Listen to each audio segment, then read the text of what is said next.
Families are supposed to be your safe place, your unshakable center when the rest of the world turns cold. But what if the place you call home is where the first cracks begin?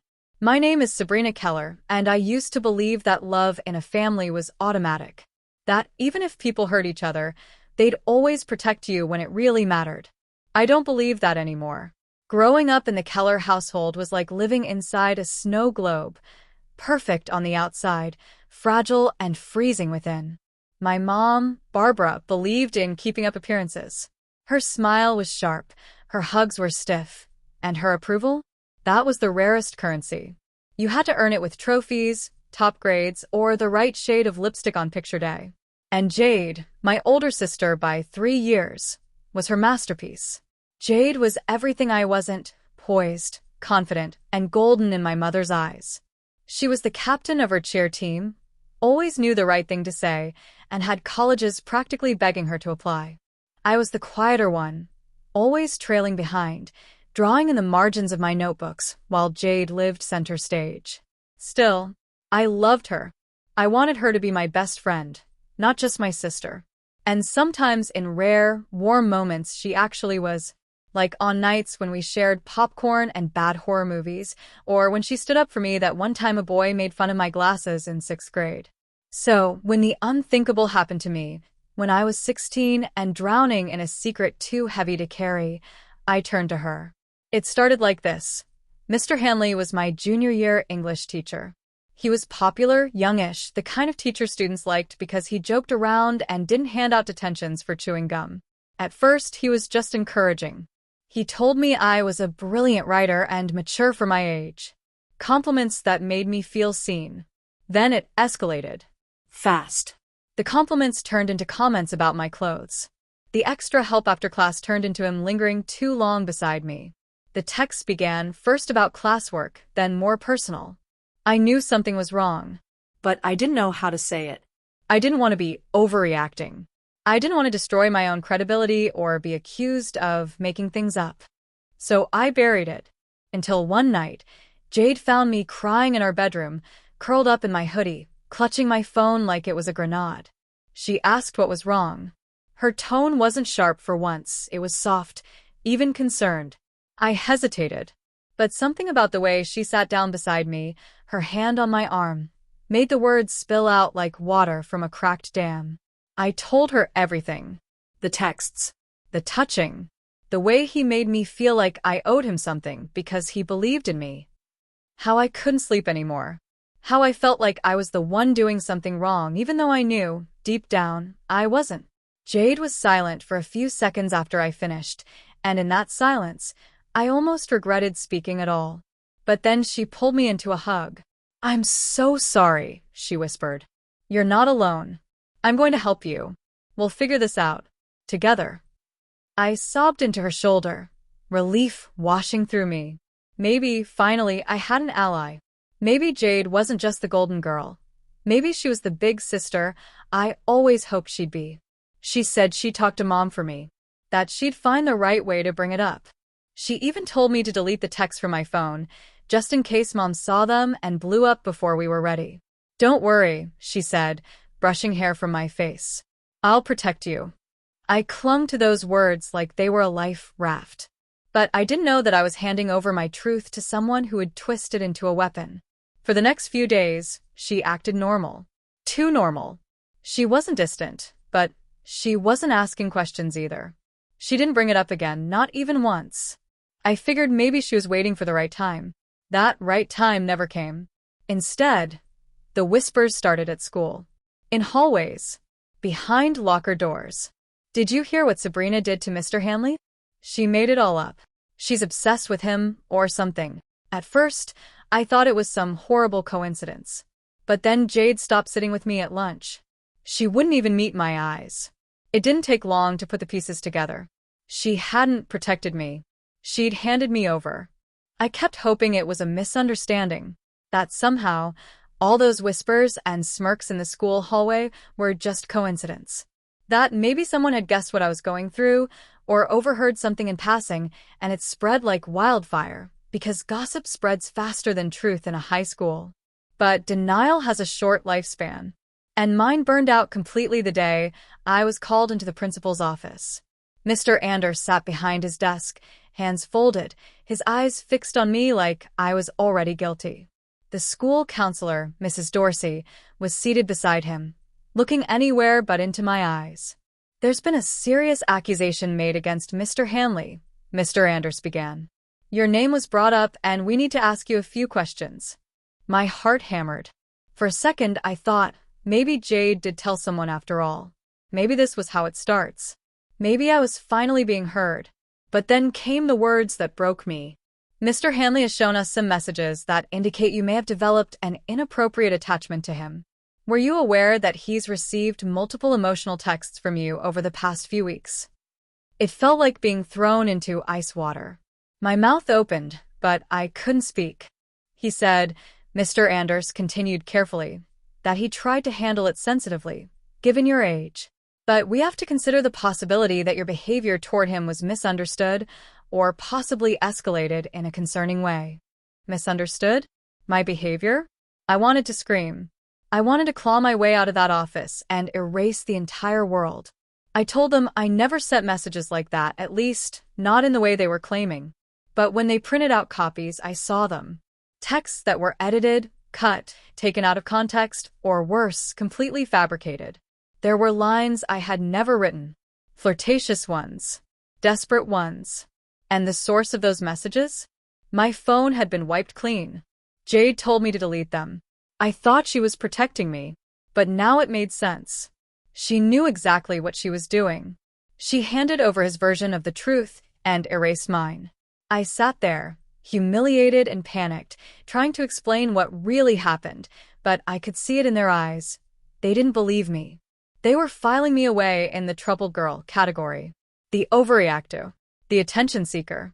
By the time I got home that night, I was broken in a way I didn't know I could be. I stormed into Jade's room. She was sitting at her desk, painting her nails like nothing had happened. Her cool, calm confidence made my blood boil. "What did you do?" I asked, my voice shaking. "Did you give them the messages? Did you talk to Hanley?" She didn't even look up. I did what I had to do. I froze. "What are you talking about? You said you were going to help me." "I was," she said flatly. But then I realized what this would do to me. To us. To Mom. "You think she'd let you ruin our reputation over something so subjective?" I stared at her, trying to process. "You chose him over me?" "No," she said, finally looking me in the eyes. "I chose us. You were going to blow up our family over some text with a teacher. Do you even realize how crazy that sounds?" I took a step back like I'd been slapped. I tried to remind her of who I was, her sister, the girl who trusted her, who begged her for help. But Jade wasn't listening. She had convinced herself that what she did was right. "I'm not the villain here," she added, voice cold. "You are." That was when I knew. I wasn't just betrayed. I was erased. And it didn't end there.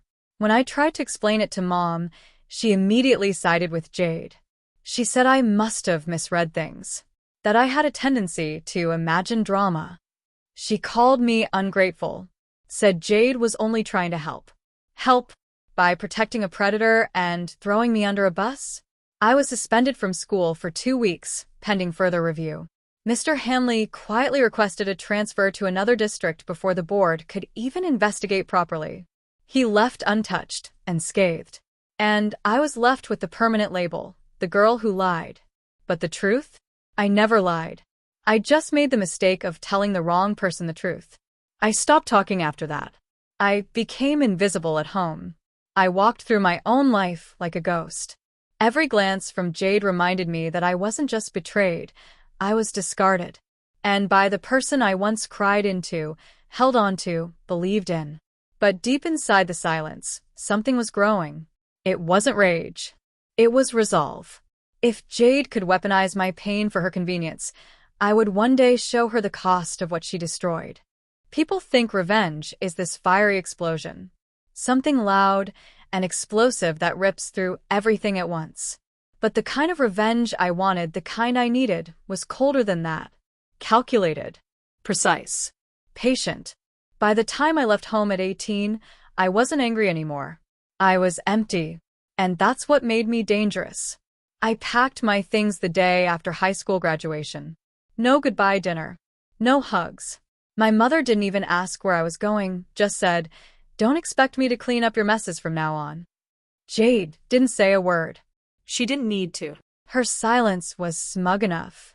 I moved 3 hours away to a small-town college, scraping by on scholarships and 2 part-time jobs, waitressing in the evenings and shelving books at the campus library on weekends.